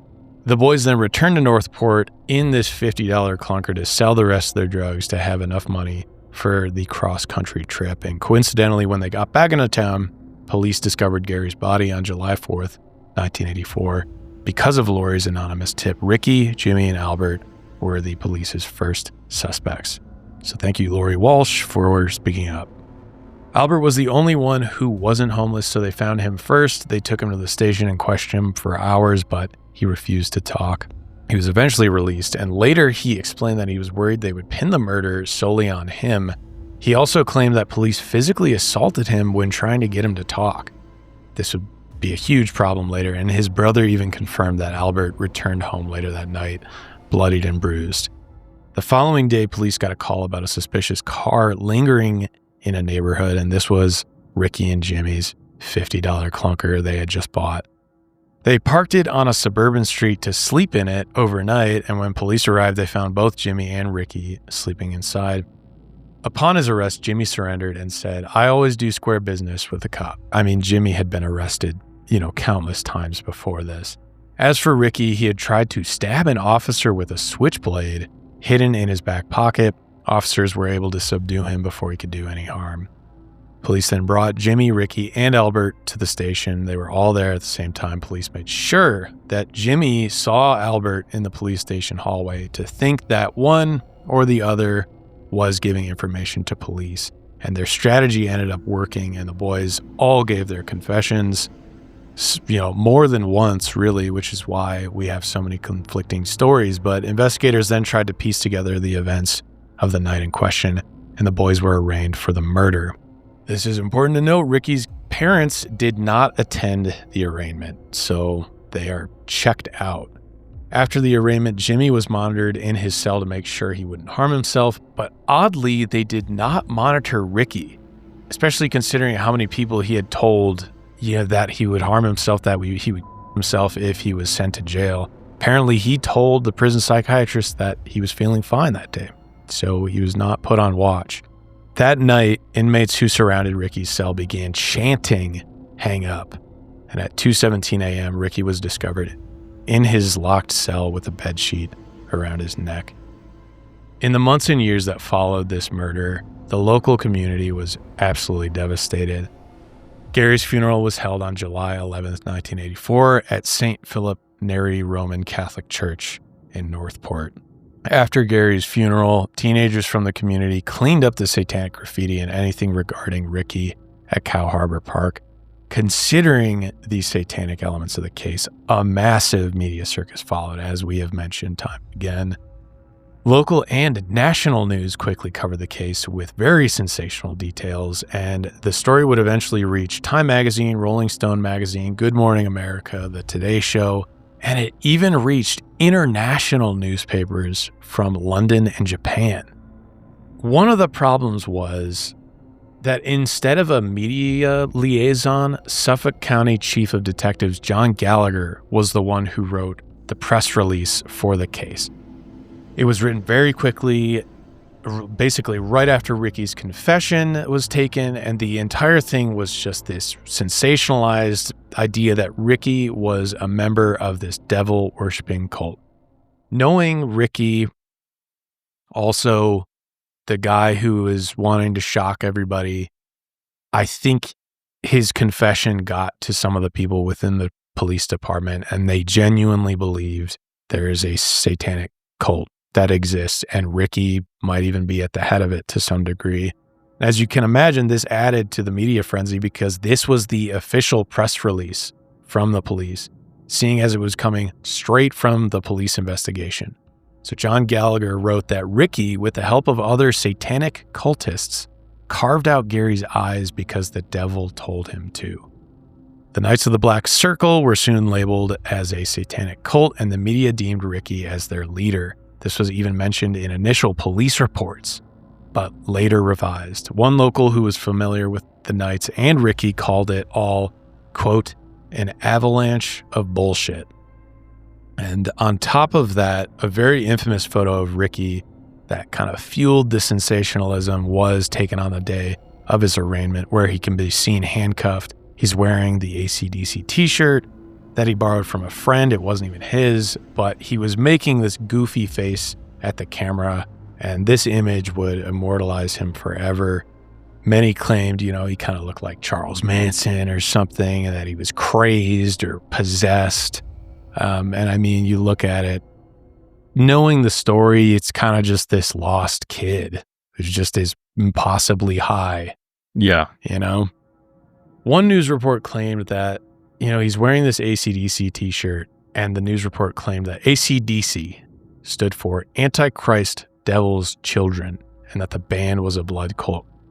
It's wild that the news would just say this shit. Just saying it, man. I mean, just blatant bullshit. Right. And I think the problem was that press release was really, that was the tipping point that kind of allowed the press to just go completely wild with this story, because if the police are saying this, and this is in the police investigation and the press release, it just gave them carte blanche to just go crazy with the Satanist story. Ricky couldn't have just been a fan of AC/DC music. No, right, yeah. It's a symbol. Right. And I love the fact that it was a borrowed shirt. Right. It's not even his at the end of the day. And we know, it's alternating current, direct current is, I think you looked up why they got the name. It was Angus Young's mother, who, it was her sewing machine. Did you look that up? Yeah, so the band name AC/DC, like you said, stands for alternating current and direct current, and this is according to the American songwriter. And the name was inspired by a sewing machine that belonged to the sister of the founding members, Angus and Malcolm Young. They thought the term, which represents the two different types of electrical current, symbolized the band's powerful and energetic music. Yeah. I thought it was Antichrist and Devil's Children. Yeah. I'm disappointed. So, I mean, that really sums up what's going on here. And on top of this media frenzy, like we mentioned earlier, someone burned down Rich Barton's family home. God. Yeah. So Rich was the friend who gave Ricky a place to stay after the murder. And he also showed him the body, but he didn't report it to police. And luckily, no one died in this fire. But, with no surprise after that, many just didn't want to talk to journalists, police, anything. And those who did, use fake names as far as the journalism was concerned. But one reporter tried to question a group of kids at Gary's wake. And when he asked them questions, he had forgotten Gary's name entirely. So it's just these like leeches coming in. Don't have no concern for the victim. They're just trying to get the craziest take from a teenager. What can you tell me about Satanism or whatever? They're just trying to get a headline out of it. Satanism sells. It does. Just like sex sells, Satanism sells. Absolutely. Especially in the 80s, man. Yeah. It was like, oh my God. Heavy metal. Oh, yeah. there's all these demon children running around. Right, yeah. One of the few who accurately portrayed the problems in Northport was the guy we mentioned earlier, David Breskin. He was a journalist. He wrote an article called Kids in the Dark, and that was published in Rolling Stone magazine. Much of his article just quotes a wide variety of teenagers from around town. It's kind of fascinating if you're interested in going and reading it. It's out there online. You can find it. He kind of just looked at it as I'm coming in and you just tell me, I just want to hear the story from the people, what they're thinking, what they're concerned about, and piece it together from there. He really wasn't proposing too much from his own end. It was more just a collection of the sentiment from a lot of, especially the younger people around town, because surprisingly, I think a lot of the teenagers did have their ear to the ground when it came to this type of stuff. And they were also the demographic who heard the Satanist stuff and was like, I know these guys. They're not really doing this stuff. Like, yeah, they put on the jackets. They talked about doing rituals, but they're not really doing it. You know, it's kind of like if your friends all in high school or whatever got into a bunch of trouble for something like this, you kind of know, like, no, I kind of know Johnny. He's not really like that. And you kind of just are completely misrepresenting what's going on here.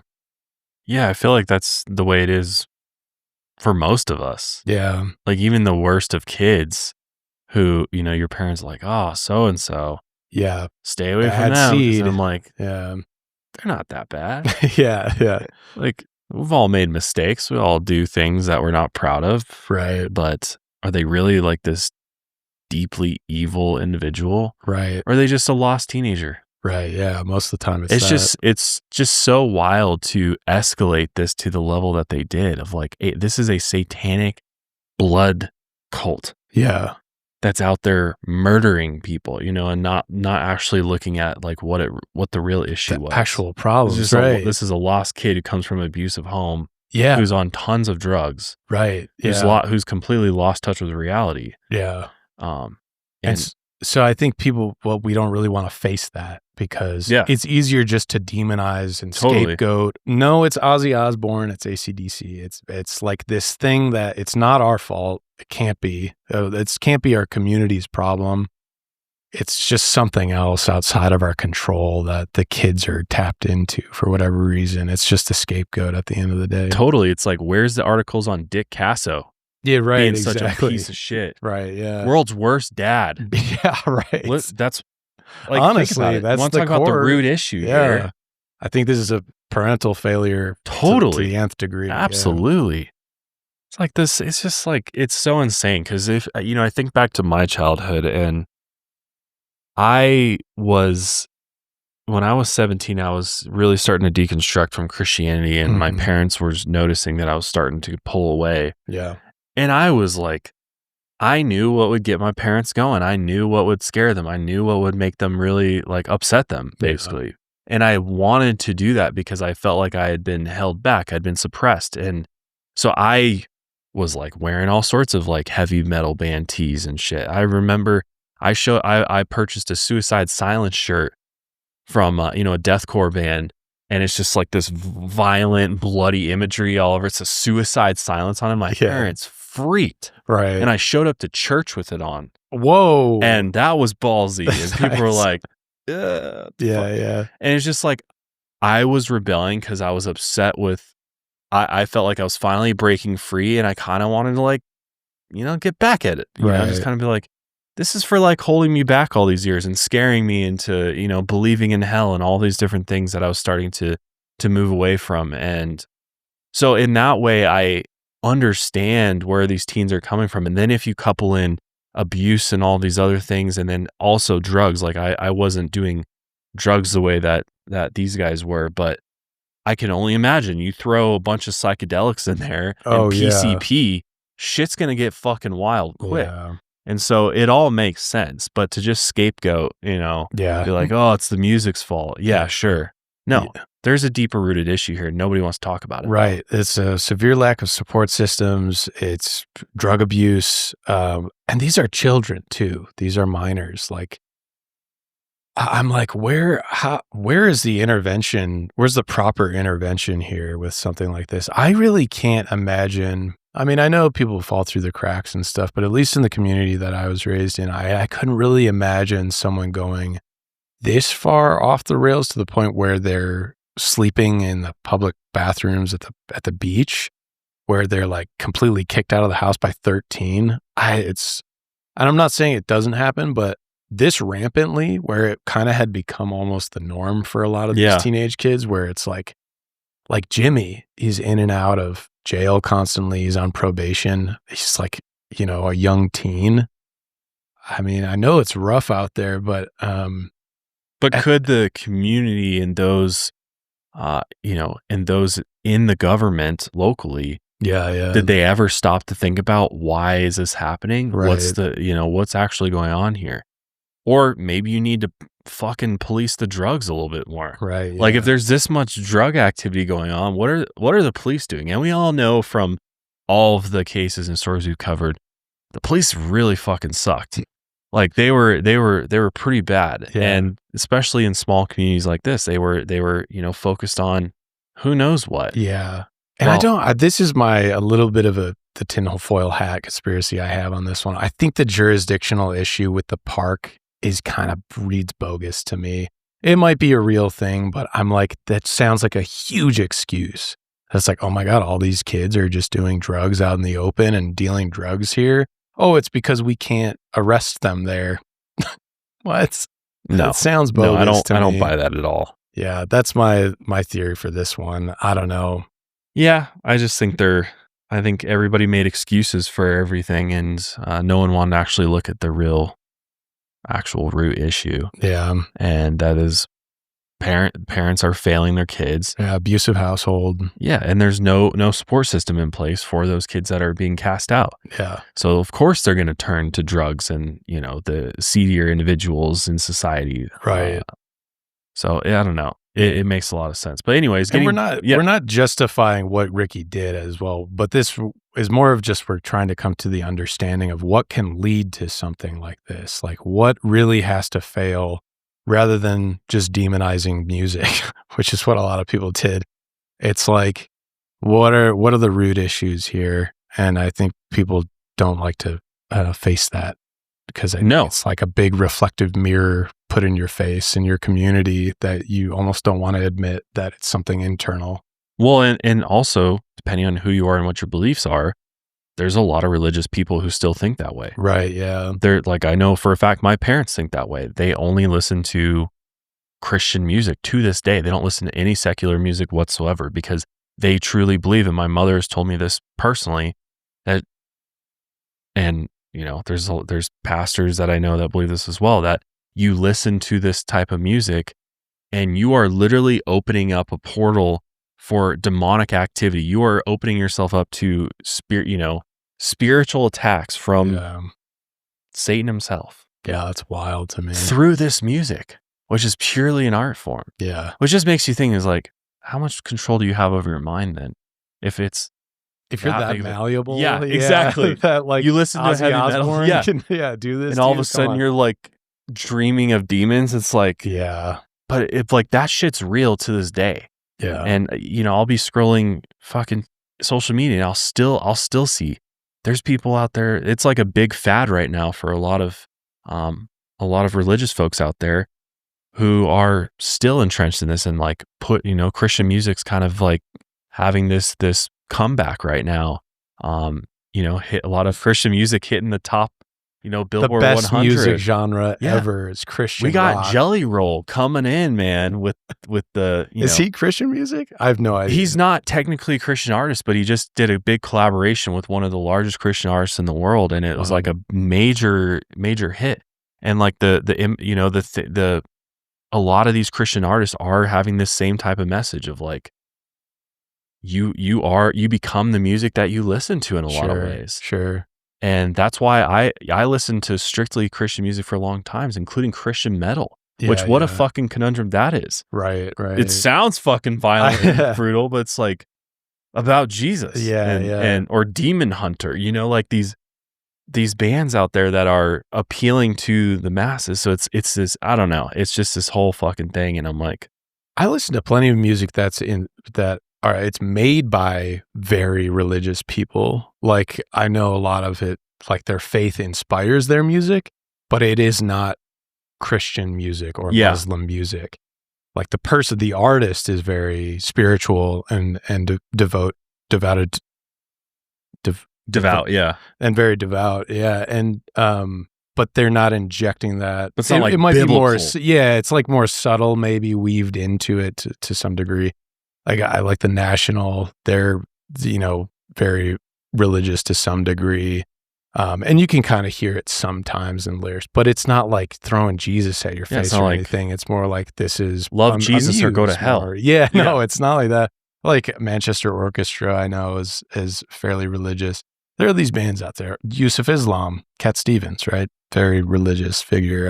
I could list a million more, but there's plenty of artists who, are religious, but they're not trying to force their religion on. They're not evangelizing that. They're not proselytizing their faith through their music. Right. It's more coming from this is inspiring to me. And I think also people are losing the fact that music is an art form. Yeah. It's a form of art that can be interpreted a million different ways. Right. Like just because the lyrics say one thing, that doesn't mean that you interpret it literally. Right. It could mean a million other things to a million people, and that's the whole purpose of it. Or the purpose could literally be to shock and offend you. But that's the form of art. That doesn't then reflect personally on the individuals who made that art form. You know what I mean? Yeah. I think that gets twisted up more often than not too, where people will take a look at your art and then judge you as a person based on your art. Right. And they aren't able to separate the two. Right. At times. Or there are even people who like get into character and then portray something that's a bit shocking, like Slim Shady, right? That was his alter ego that he got into. That is then it's Slim Shady telling the story. It's not Eminem. It's not even Marshall Mathers, right? It's like disconnected because it's theatrical, right? Right. It's a show.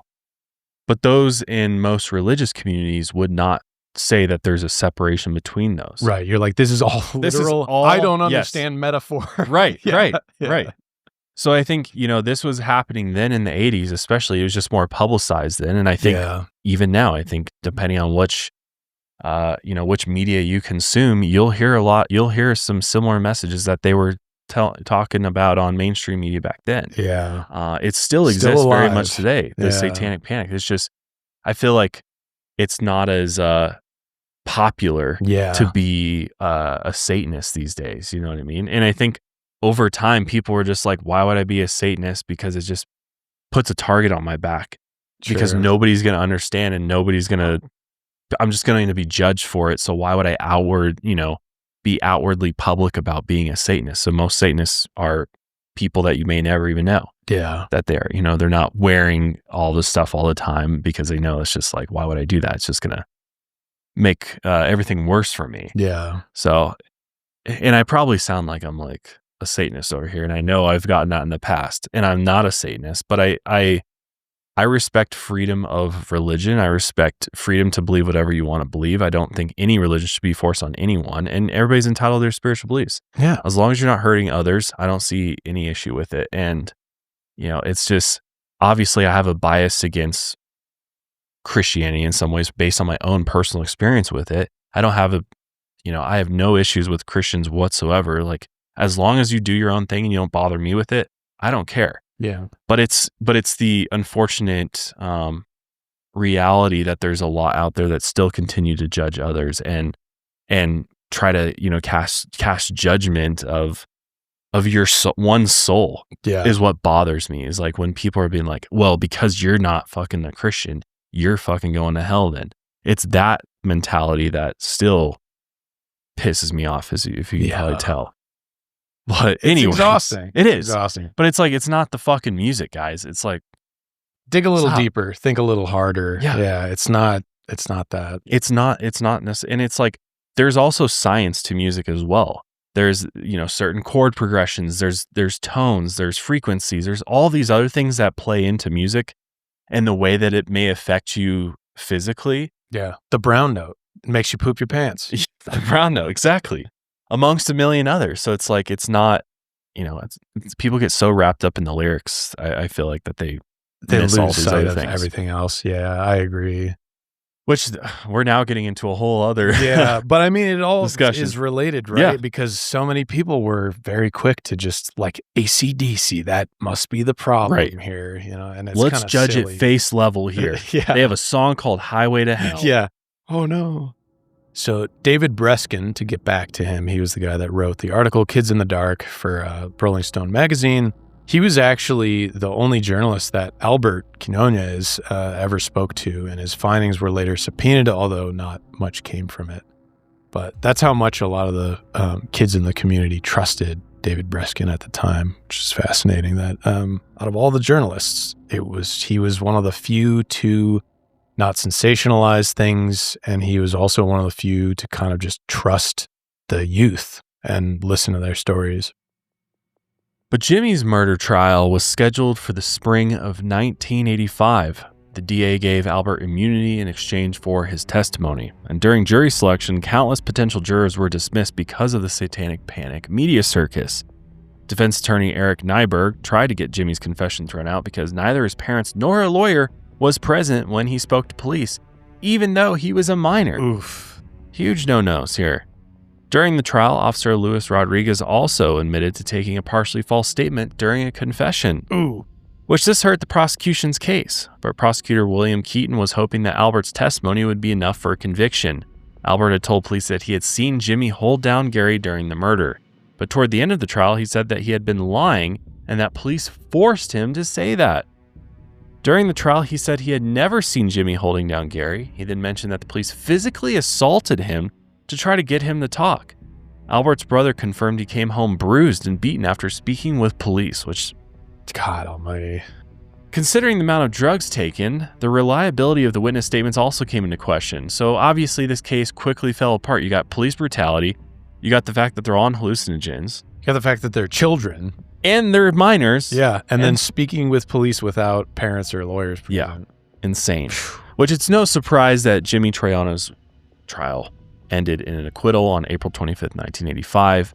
But he spent most of his life behind bars due to other various charges of burglary and armed robbery, which would place him in and out of prison constantly. By 2021, he was reportedly released from prison and went to live somewhere in upstate New York. But I managed to track down an old news report after the media circus surrounding all the satanic elements of this case, after it all kind of died down. It's kind of interesting. So this one kind of sounds level-headed compared to some of the other ones out there. Dateline, Northport, Long Island. A quiet community rocked by reports a teenager was dragged through these woods for a late-night ritual of death. An eyewitness said the victim, Gary Lowers, was forced to pray to Satan as he was repeatedly stabbed to death. 2 young men were arrested. James Troiano was found innocent last month, but his alleged accomplice never made it to trial. Ricky Kasso committed suicide in jail the day after his arrest. Despite numerous signs that Kasso was into Satanism and rock music associated with devil worship, police steadfastly refused to label this case satanic. The official explanation, a drug-related crime. This is a drug-related crime. They finally got there. Yeah. And I like how they even edited that too. Yeah. They, of course, paused it on the face that he made. And even though the dude's running around town writing Satin. Not even Satan. He's writing Satin. Satin. Right. And they're still like hyping it up. It's like, this is a guy who supposedly carried around the Satanic Bible. You would think that if he was really, really a dedicated Satanist, he would have gotten Satan spelled correctly. Yeah. But no, the guy's writing Satin. So it's a Satin cult. Yeah. Tells you Really. that. I would join that cult. The Satin It cult. would I feel love a really good satin. good. Yeah. It's great texture. Or is it a textile? It's a material, right? Or is it a type of texture?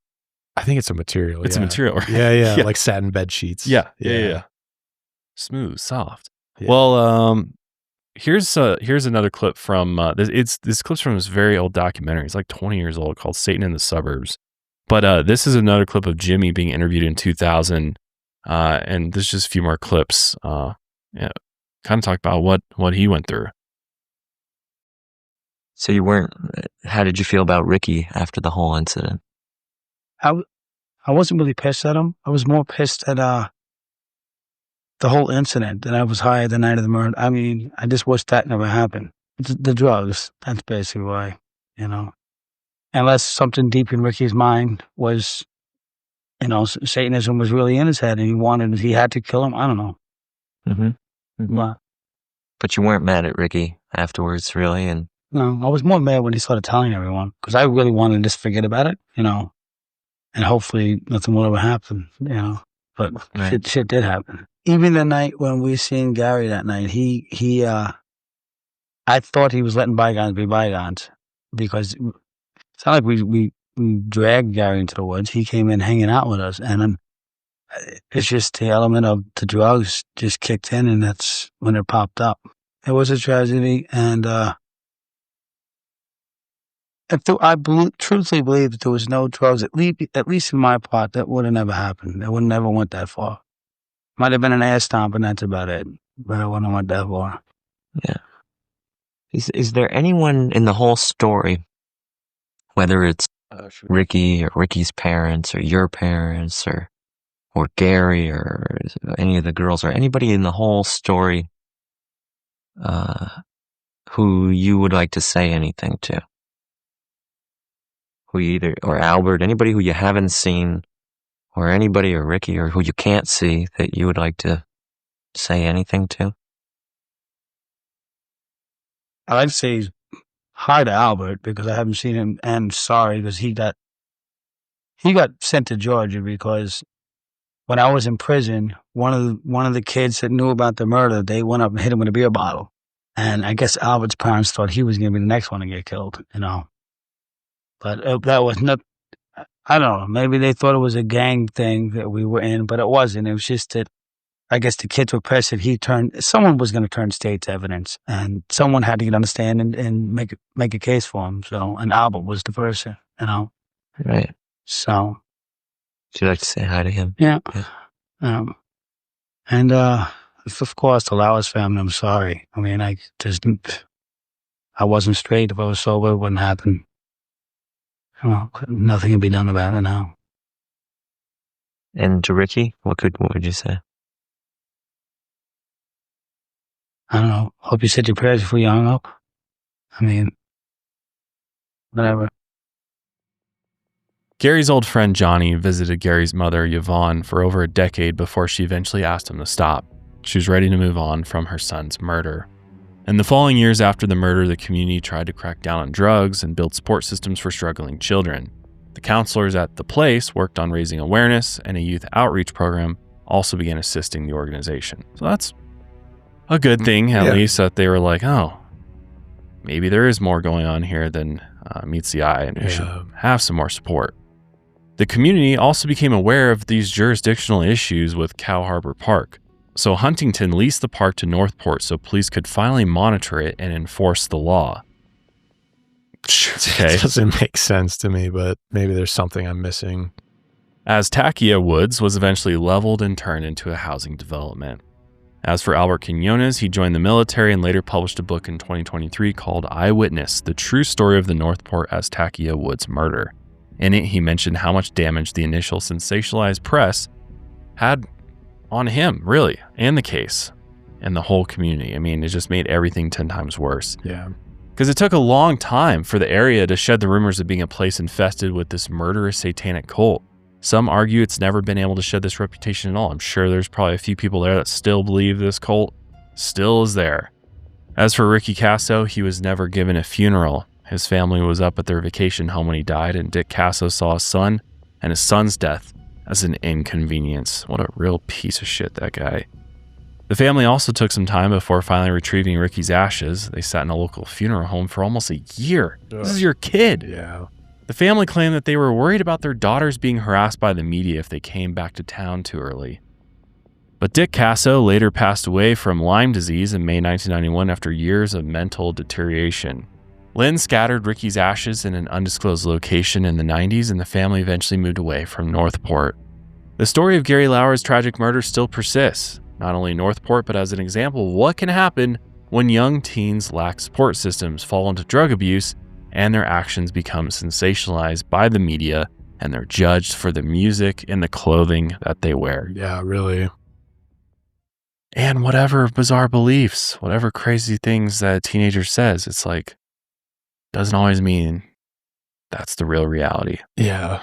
And I do believe, I mean, it sounds like after everything Ricky Kasso was, even Jimmy was like, you know, if he actually believed it or not, if Ricky actually believed it or not, he wasn't even sure. Cause it's just like, who knows, man? I don't know.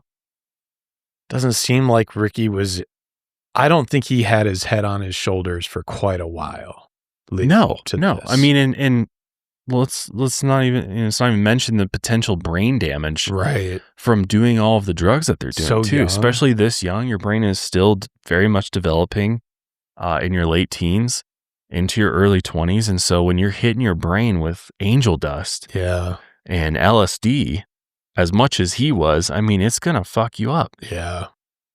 I mean, he could have had went into complete psychosis when this all happened. And that's ultimately why he then escalated to murder. I mean, there's so many things that could have happened, and it doesn't surprise me that it ended this way, unfortunately, just based on the trajectory. But it is, I'm pissed at his parents. Yeah, there's because his parents lack of intervention failed here. him. Yeah, honestly, Big time.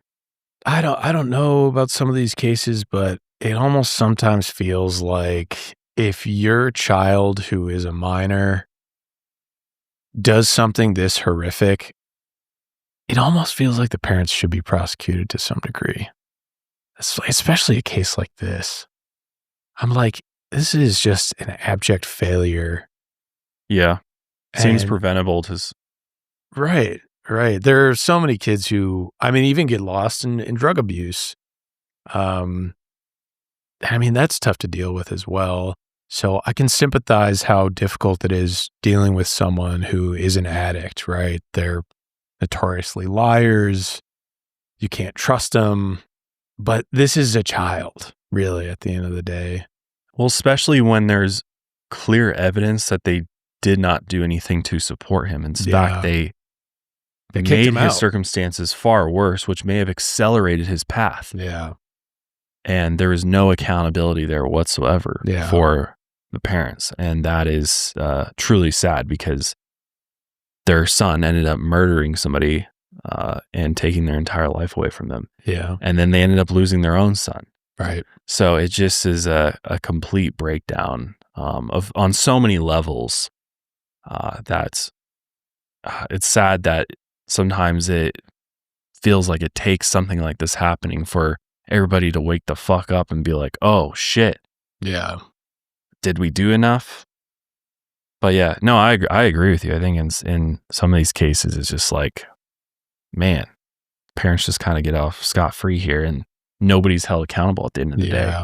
That's why, shout out to the counselors who were genuinely trying to help these kids at the place, because they're probably underpaid and the community probably really didn't care that much about them. But we need more people like that in this world for sure.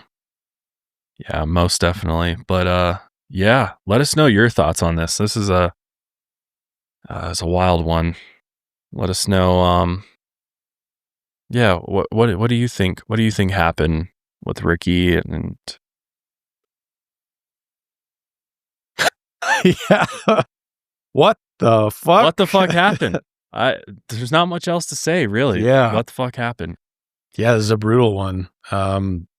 It seems like it's awful to watch something fail so horrifically. Yeah, and then get blamed on such silly nonsense. Yeah, because people don't actually want to face reality. Yeah. But yeah, let us know what would have been done to stop this. Yeah, this is just like this happened, and we all just have to come to grips with it. It just feels like it was bound to happen with the way. I mean, it was a Satanic Panic too. It was just such a different time. Yeah. Do you think the Satanic Panic is still alive and well today? I want to know. I think there's moral panic. Moral panic for sure. they're quite interesting. I mean, obviously you're not hearing Blood Cold or, you know, Satanist serial killer every day anymore, but right. But it's interesting how it all just kind of disappeared. The same people are still there, the same music's still there, right? You know? I think it's maybe we've realized collectively that it's not the music, right? We were kind of stupid about that, to right? begin with. I mean, there were like congressional hearings and stuff. Yeah, like people were so up in arms about music. Then, like, even just to get the little label on explicit content, like put on the CDs because this is gonna rot the children's minds. It's all kind of ridiculous to me. I think, I don't know. There's definitely validity in parental guidance and your parents maybe censoring some things that you might be too young for. I fully agree. And we've kind of talked about media manipulating people to some degree, but I just don't I don't abide by media manipulating someone into murder. That's hard for me I don't think we're that malleable. I think it's probably the seed has already been planted elsewhere by something else. Yeah, especially when there's substances present. You know what I mean? It's hard to be like, well, how do we go? Like, we're going to jump over the substances and go to the music here. Right. When he's doing hallucinogens, it just, I don't know, doesn't make sense, but it did for the time, I guess. But yeah, that's going to be it for us today. Let us know your thoughts in the comments below. If you enjoyed this episode of the podcast, I guess, or found it interesting rather, make sure you're followed or subscribed to wherever you're listening or watching. But Austin and I will see you guys next week. Until then, lights out, everybody.